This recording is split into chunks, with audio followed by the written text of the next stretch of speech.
ડીસામાં આધાર card update કરાવવા લોકોને ધરમના ધક્કા। સર્વર ડાઉન હોવાથી કલાકો લાઇનમાં ઉભા રહ્યા બાદ પણ ધરમના ધક્કા।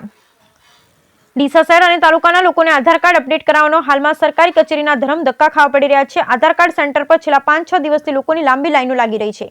વારંવાર સર્વર ડાઉન છે તેમજ કઈ લોકોને કલાકો સુધી લાઈનમાં ઉભા રહ્યા બાદ પણ છે પરંતુ જવું પડે છે। અત્યારે દરેક પ્રકારના કામ માટે આધાર કાર્ડ ફરજિયાત બની ગયું છે। ત્યારે લોકોને આધાર કાર્ડ બનાવવા તેમજ અપડેટ કરાવવા ડીસા મામલતદાર કચેરી ખાતે લોકોની ભારે ઘસારો જોવા મળી રહ્યો છે। ડીસામાં બે બેંકોની શાખામાં આધાર કાર્ડ સેન્ટર ચાલે છે, જેમાં પણ શનિ રવિની રજા, જાહેર રજા સહિતના પ્રશ્નોના કારણે લોકો મામલતદાર કચેરી કમ્પાઉન્ડમાં આવેલા આધાર કાર્ડ સેન્ટર પર સવારથી મોટી સંખ્યામાં ઉભા રહેતા નજરે પડી રહ્યા છે। અત્યારે દરેક શાળામાં આધાર કાર્ડ અપડેટ ફરજિયાત કરી દેવામાં આવી છે, જેના કારણે સવારે 6 વાગ્યાથી માંડી સાંજે 5 વાગ્યા સુધી મામલતદાર કચેરી ખાતે મોટી સંખ્યામાં અરજદારો પોતાના બાળકો સાથે મામલતદાર કચેરી ખાતે લાઇનમાં ઉભેલા નજરે પડી રહ્યા છે।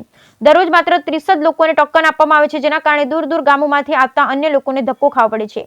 તો ક્યારેક પ્રિન્ટર બગડેલું હોય કે સર્વર ડાઉન સહિતના અનેક પ્રશ્નોના કારણે લોકોને હાલાકી और વધી જાય છે। દરરોજ 100 થી વધુ લોકોને ધક્કા ખાઈ પરત જવું પડે છે, જેના કારણે હાલમાં આધાર કઢાવવા આવતા લોકોમાં રોષ જોવા મળી રહ્યો છે। અરજદારોનું કહેવું છે કે રોજે રોજ હેરાન થાઓ તેના કરતા સરકાર દ્વારા આધાર કાર્ડ બંધ કરી દેવું જોઈએ। અત્યારે દરેક શાળામાં આધાર કાર્ડ અપડેટ માટે શિક્ષકો દ્વારા વિદ્યાર્થીઓને સૂચના આપવામાં આવી હતી, પરંતુ 5-6 દિવસ જેટલો સમય વીતી ગયા હોવા છતાં પણ વિદ્યાર્થીઓને હજુ સુધી આધાર કાર્ડ અપડેટ ન થતા વિદ્યાર્થીઓ પણ ભારે હાલાકી ભોગવી રહ્યા છે। દૂર દૂરથી ગ્રામીણ વિસ્તારમાં અભ્યાસ કરતા બાળકો છેલ્લા 5 દિવસથી મામલતદાર કચેરીમાં સવારથી જ લાઇનમાં ઉભા રહે છે। વિદ્યાર્થીઓ જણાવી રહ્યા છે કે સરકાર દ્વારા કાં તો આધાર કાર્ડ શાળામાં જ અપડેટ કરવામાં આવે અથવા મામલતદાર કચેરી ખાતે અન્ય કીટો વધારી આપવામાં આવે। બ્યુરો રિપોર્ટ ભરત ઠક્કર, ડીસા, બનાસકાંઠા।